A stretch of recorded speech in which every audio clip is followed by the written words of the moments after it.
Cette vidéo est sponsorisée par Cloudipad, un service français de cloud computing orienté pour le gaming. Cloudipad, c'est un PC gamer dans le cloud équipé de GPU RTX performants avec des offres allant des équivalents serveurs de la RTX 3060 jusqu'à la RTX 4090 pour vous offrir des sessions allant jusqu'à la 1440p 120 fps. Et qui dit cloud dit accessibilité depuis presque n'importe quel appareil au travers de Moonlight. C'est là l'une des choses que je préfère avec le cloud gaming et le cloud computing. Concrètement, vous vous connectez et vous vous retrouvez avec un véritable environnement PC sous Linux avec Steam, Epic Games et GOG qui sont déjà préinstallés. Et peut-être que le mot Linux vous inquiète, mais je veux simplement vous rappeler que grâce à la popularité de la Steam Deck et de Proton, aujourd'hui la majorité des jeux Windows tournent sur Linux. Ce qui fait la vraie différence avec un service comme Cloudipad face à la concurrence, c'est la véritable liberté. Vous pouvez installer vos jeux, vous avez la possibilité de modder vos jeux en installant tout un tas de choses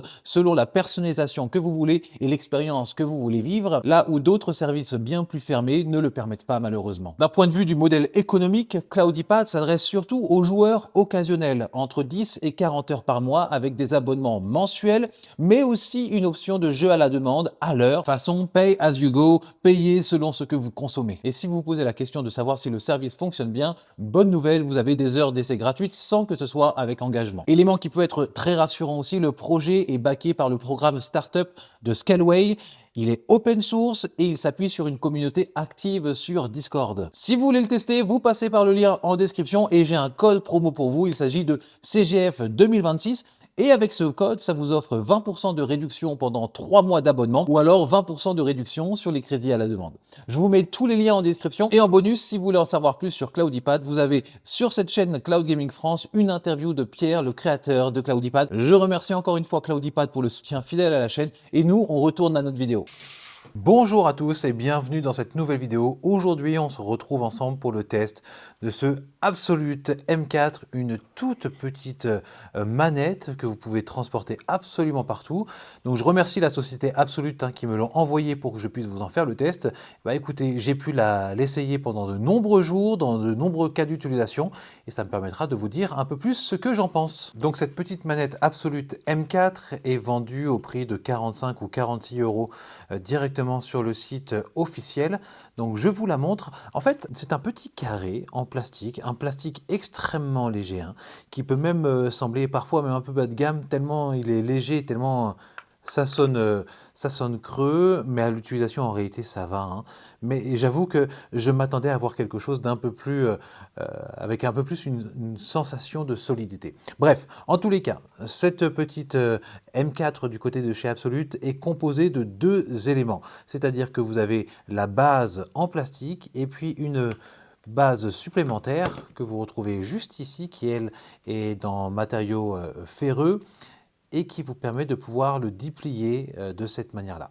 On va d'abord regarder ensemble la manette, le petit gamepad que l'on a ici. Alors, comme vous le voyez juste ici, ce sont des tout petits boutons que l'on peut avoir ici. Les joysticks, vous les voyez ici, ils sont assez ridicules dans leur taille. Et en fait, il va falloir se dire quelque chose tout de suite avec cette petite manette. C'est que moi, je l'espérais comme une petite manette qui me permettrait de jouer à tous mes gros jeux, vous savez, sur mes services de cloud gaming, comme j'ai l'habitude de le faire, avec un confort qui pourrait être assez agréable. Et en réalité, non, on n'est pas du tout dans ce type d'appareil. Là, on est vraiment dans un petit appareil qui vous permet de faire une petite partie ici ou là. Vous n'avez pas de contrôleur sur vous, mais vous avez ça dans votre poche. Et ça vous permet de faire une toute petite partie sur un petit party game, sur un petit jeu, ou parfois même sur un jeu un peu plus ambitieux. J'ai pu faire notamment Red Dead Redemption sur iOS dessus. J'ai pu commencer à jouer dessus, mais avec un certain nombre de contraintes que je vais pouvoir vous exposer dans quelques instants. Donc, au niveau des boutons, parlons-en un peu plus. On a plusieurs coloris en ce qui concerne cette Absolute M4 et dans le coloris que j'ai, qui est le coloris donc orange, on a aussi différentes petites couleurs sur les différents boutons que l'on a ici. Déjà, les boutons B, A, X, Y sont dans la disposition Nintendo, donc c'est très bien pour les émulateurs Nintendo, c'est beaucoup moins agréable pour les jeux un peu plus modernes. Ce sont des tout petits boutons, alors qui répondent bien sous le doigt et qui sont assez discrets en termes de bruit. Je vais essayer de vous faire écouter ça. Ensuite, donc vous avez un pad directionnel qui est juste ici. Alors dans mon utilisation, j'ai pas eu de problème particulier, mais en tous les cas, lorsque vous tenez la manette en main, il faut bien voir que vous êtes comme ça. Donc vous n'avez pas beaucoup de place, hein. Par exemple, si vous voulez faire avec la touche Y là, un petit Hadoken, et ben vous voyez que les pouces s'entrechoquent. Au niveau des joysticks, c'est là que c'est le plus frustrant, mes amis. Regardez, on a des petits joysticks, donc avec une toute petite course. Et puis surtout, vous voyez, il y a enfin, il n'y a rien d'incurvé, hein, en dessous, donc on est vraiment sur quelque chose de très plat. Donc ça veut dire qu'on a des joysticks qui sont utilisables, mais qui ne sont absolument pas précis. Donc par exemple, lorsque vous êtes sur des FPS ou lorsque vous êtes sur des jeux plus exigeants parce que vous avez besoin de viser avec votre, comment dire, votre pouce droit, et ben en réalité, ça ne sera pas précis. Vous aurez l'impression à chaque fois de faire des à-coups. Je vous montrerai ça tout à l'heure en jeu. Donc franchement, c'est pas optimal ce que vous pouvez espérer comme expérience de ce côté-là. Autre point très frustrant avec ces joysticks, c'est qu'il n'y a pas de clic dessus. Donc ça veut dire que L3 et M3, vous ne pourrez pas les faire directement en appuyant dessus. Et en réalité, attention, c'est assez cocasse, pour faire L3 ou M3, il faudra appuyer sur une combinaison de touches en appuyant à la fois sur le petit bouton M et le petit bouton moins. Le petit bouton M plus le bouton moins simulera comme si vous appuyez sur le L3 et le petit bouton M et le petit bouton plus en même temps, ça fera comme si vous appuyez sur R3. Donc autant vous dire que c'est assez compliqué. Si jamais vous voulez courir dans un jeu et que vous devez appuyer à la fois sur le joystick R3 en même temps, ça veut dire que vous devrez avancer, appuyer ici aussi, et puis en même temps avec un troisième doigt, essayer d'avancer pour rester en course. Bref, en tous les cas, c'est vraiment pas fait pour ce type de jeu. J'ai l'impression, hein, dans l'utilisation que j'en ai fait, que c'est particulièrement appréciable pour les jeux qui utilisent principalement la croix directionnelle. D'autant plus que vous avez une possibilité du point de vue software, c'est de faire en sorte que de manière software, le joystick de gauche et le pad de gauche soient alternés pour faire en sorte que le joystick en haut soit reconnu comme le D-pad. Pour cela, il vous faudra faire une combinaison de 3 touches, M, moins, et le petit bouton L qui est à l'arrière. Et ainsi, lorsque vous utiliserez le joystick en haut, ça simulera comme si vous êtes en train d'utiliser le D-pad. Et donc, dans ce cas-là, pour des jeux de plateforme 2D, par exemple, eh ben, vous serez avec un confort qui sera largement meilleur. On continue avec les boutons et là aussi, je suis désolé, je ne vais pas vous montrer quelque chose d'extraordinairement bon. Ce sont les gâchettes qui sont sur le dessus, qui sont dans cette position-là en ligne. Alors, on connaît ça aussi du côté de chez Anbernic sur un certain nombre de consoles, hein, ça existe, hein, c'est pas nouveau du tout.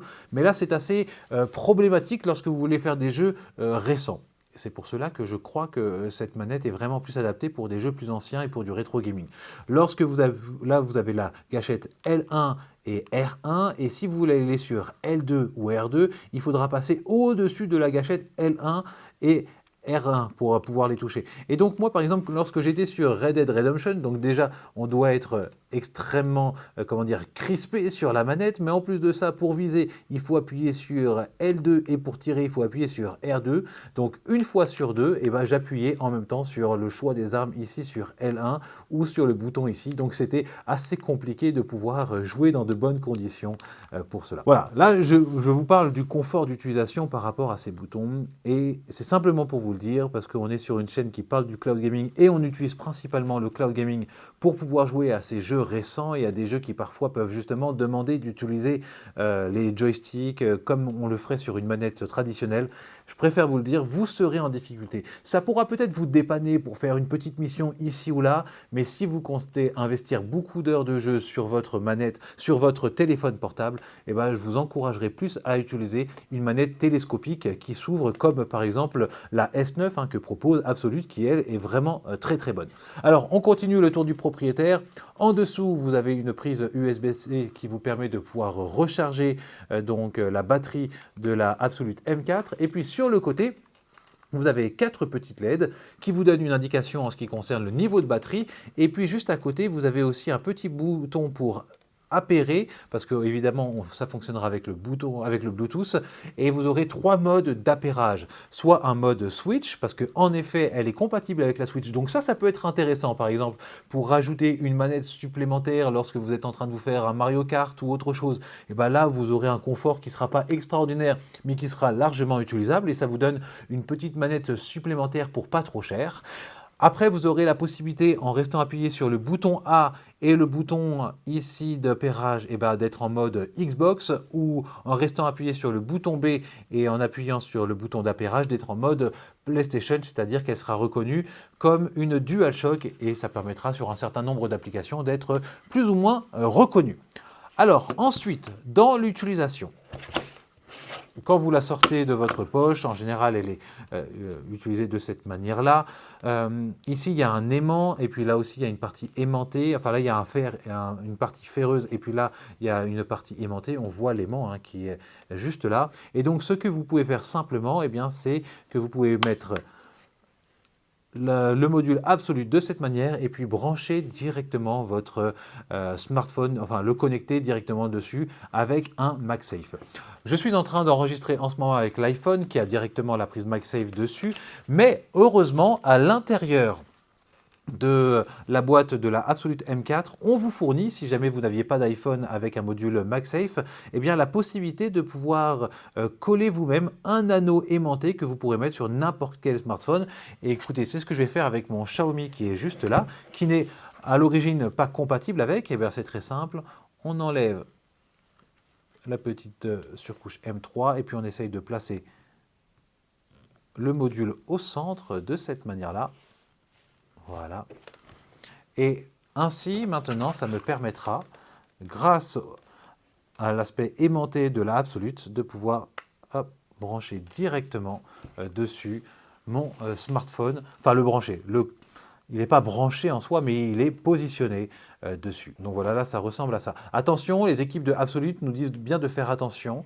On laisse le smartphone de cette manière-là, dans cette position-là, mais il ne faut pas le mettre avec le smartphone vers le bas parce que vous le voyez, l'aimant n'est pas assez puissant pour pouvoir maintenir le smartphone sur la manette Absolute. Donc il faudra bien faire attention si vous ne voulez pas avoir de problème. Voilà, je le pose de cette manière-là, comme ça tient bien. Mais par contre, c'est quand même assez lourd parce qu'on a le smartphone qui est sur la partie supérieure et je trouve que c'est assez lourd et dans l'utilisation, notamment à l'arrière avec les gâchettes, c'est pas forcément le plus simple de ce que l'on peut expérimenter. Mais bon, ça reste utilisable. Donc là, en ce moment, évidemment, ça ne fonctionne pas parce que je ne l'ai pas encore allumé. Donc ce que je fais, c'est que j'appuie sur A et je reste appuyé sur le petit bouton d'appairage. Et là, on voit qu'on est en mode appairage avec les deux petites LED qui clignotent. Et donc maintenant, normalement, si je vais dans mon Bluetooth, je suis censé pouvoir retrouver tout en bas le gamepad. Donc je clique dessus, j'associe. Et ça y est, maintenant on voit qu'on a une lumière fixe qui nous indique que l'on est bien connecté. Donc là on est sur Amazon Luna et maintenant on voit que dans l'interface, ça y est, l'interface prend bien en compte justement le fait que je suis en train d'utiliser une manette. Donc ça c'est une très bonne chose. Autre moyen de pouvoir l'utiliser, c'est lorsque vous avez une table par exemple, très simplement vous déconnectez, vous déclipsez plutôt la manette Absolute de son module. Et puis là, maintenant, ça vous fait un support pour la table. Voilà, et ça vous permet comme ça de pouvoir jouer de cette manière beaucoup plus simplement, même si en réalité le confort n'est toujours pas optimal, mais en attendant, ça permet quand même de pouvoir jouer. On va aller faire un petit test. On va commencer avec un jeu pour lequel c'est assez compliqué justement de pouvoir y jouer, c'est Indiana Jones. Ça vous permettra de voir un peu, la qualité, enfin surtout le niveau de sensibilité que l'on peut avoir par rapport à ces joysticks qui sont peu précis. Alors donc ça y est, là on est en jeu, vous voyez, donc évidemment ça permet de pouvoir jouer, mais regardez, lorsque je veux tourner à droite, si je veux tourner un tout petit peu, vous voyez, c'est pas simple, En fait, on a une zone qui paraît morte assez forte, vous voyez, j'ai du mal à bien tourner. Et puis en plus, ils sont vraiment pas très confortables, ces joysticks. Mais bon, ça peut faire le job si jamais vous n'avez rien d'autre. Là, par exemple, si je voulais appuyer sur le bouton R3, comme je vous le disais, il faut que j'appuie sur M et sur plus. Vous voyez ? Et là, ça fait le bouton pour pousser. Donc ça veut dire que si vous êtes en combat, par exemple, eh ben, hop, vous pouvez taper avec votre joystick, là évidemment, mais par contre, si vous voulez repousser l'ennemi, ça vous demandera d'enlever vos pouces des joysticks. Mais bon, ça fait quand même, c'est utilisable.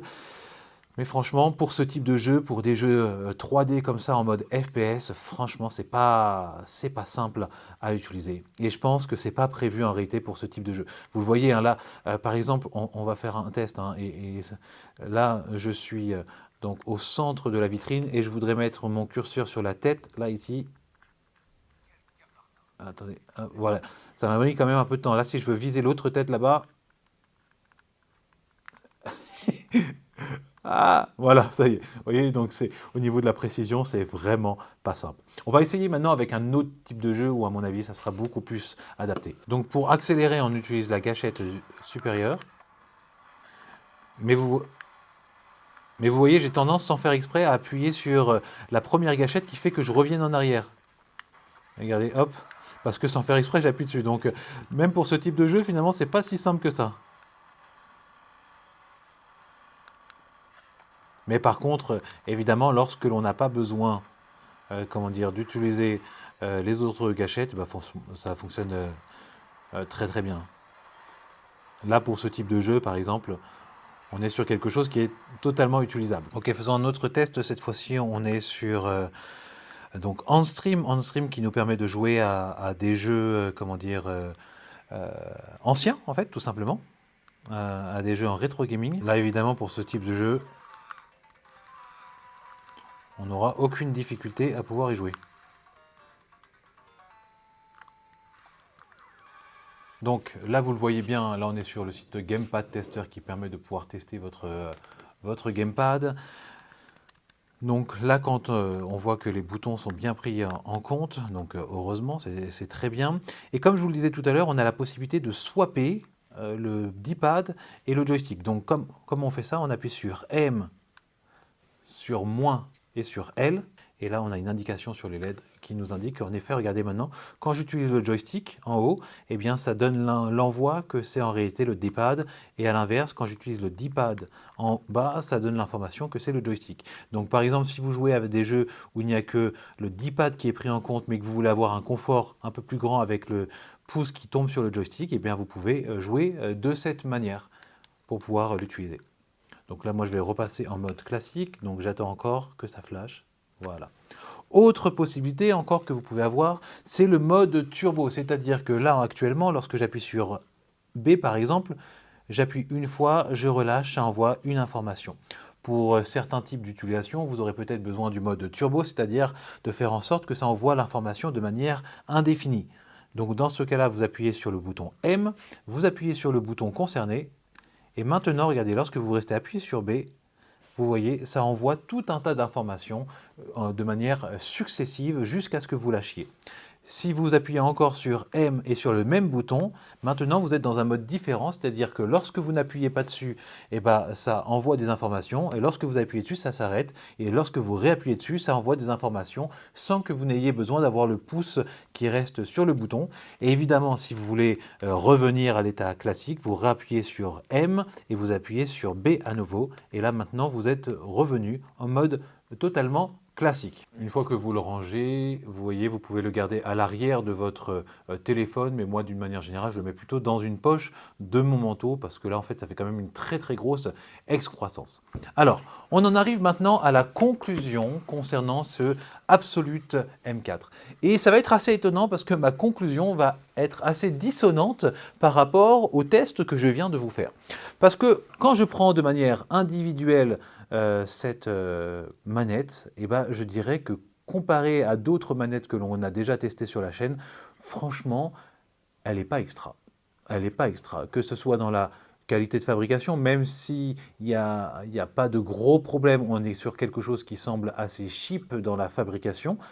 Peut-être que ça ne l'est pas en réalité, mais en tout cas, c'est l'effet que ça donne par rapport aux plastiques qui sont utilisés. Ensuite, par rapport au confort d'utilisation, quand on l'a en main, eh ben, franchement, c'est pas confortable et ça ne donne pas envie de passer des heures et des heures. Mais ayant dit cela, eh ben, ce qui pour moi est juge de paix dans cette situation, c'est de savoir alors que je l'avais dans ma poche, alors que je l'avais avec moi et que j'avais peut-être la possibilité de sortir une meilleure manette, est-ce que j'ai utilisé cette Absolute M4 au-delà du simple fait que j'étais en train de le tester pour la chaîne? Et bien, je vais vous dire la vérité, cette Absolute M4, même si ce n'est absolument pas la meilleure manette, même si on connaît mieux chez la concurrence, etc., et ben, par rapport à son format, le fait que je puisse la glisser dans n'importe quelle housse, que je puisse la mettre dans la poche intérieure de mon manteau, fait que c'est typiquement la manette que j'aurai toujours sur moi. Et donc, c'est typiquement la manette que j'aurai la tendance à le plus utiliser, notamment pour des petits jeux que je ferai ici ou là en vadrouille, alors que je ne pourrai pas me poser pendant un long moment avec une manette bien plus encombrante. De manière très honnête, ce que je peux vous dire, c'est que oui, elle n'est pas extraordinaire, cette Absolute M4, mais pour moi, elle fait son job dans le sens que pour le prix auquel elle est proposée, hein, on est dans un peu plus d'une quarantaine d'euros, eh bien elle me permet de pouvoir jouer sur mon smartphone ou sur ma Switch, mais plutôt sur mon smartphone, n'importe où, n'importe quand, avec une petite manette que je peux sortir sans aucun problème et sans avoir l'impression aussi que je suis en train de sortir toute ma console, toute ma maison pour pouvoir jouer, par exemple, sur un petit jeu d'arcade aussi, ou un jeu qu'on peut avoir sur Apple Arcade, les jeux Android aussi qu'on pourra avoir. À partir du moment où on ne veut pas rentrer dans une grosse session d'un jeu qui est très exigeant, et ben je trouve que cette Absolute M4, elle fait quand même son job. Et donc, comme je vous le disais, vous la retrouvez actuellement à 46,95 $ sur le site officiel de Absolute. Donc, c'est la Absolute M4 Snap. Et donc, vous avez plusieurs couleurs. Moi, vous avez vu hein, la couleur orange, hein, qui est celle-ci. C'est une que je trouvais très sympa. Mais sinon, vous avez la couleur indigo, qui est en fait une couleur qui nous rappelle la GameCube. Hein. Elle est très jolie aussi, celle-ci. Il n'y a que la couleur jaune et indigo qui ont les boutons avec différentes couleurs. Sinon, vous avez la version blanche aussi, qui est pas mal, hein, avec ses boutons gris. La version toute noire pour beaucoup plus de discrétion. La version violette purple foncé, là aussi, qui est vraiment pas mal. Et puis, la version verte, qui nous rappelle, hein, je trouve, la couleur du Master Chief, non? Dites-moi ce que vous en pensez. Quelle est la couleur que vous préférez? Moi, en tous les cas, j'avais demandé la version orange. Donc, voilà ce que je pouvais vous dire pour cette Absolute M4. N'hésitez pas à aller voir le lien en description. Il me semble que ce n'est pas un lien affilié, mais comme ça vous permet de pouvoir aller checker par vous-même s'il y a eu des petites promotions. N'hésitez pas à me poser toutes vos questions et me dire ce que vous pensez là de cette Absolute M4, hein, qui a quand même des petits arguments pour elle, même si elle a beaucoup de défauts. Et ben, je trouve que c'est vraiment la petite manette mignonne qu'on appréciera avoir sur soi et pour laquelle eh bien, on aura tendance à la sortir bien plus souvent que ce que l'on pouvait imaginer. Je vous encourage à vous abonner si vous voulez ne rien rater en ce qui concerne ce type de contenu. Et puis de mon côté, il ne me reste plus qu'à vous souhaiter de passer une bonne fin de semaine dans les nuages.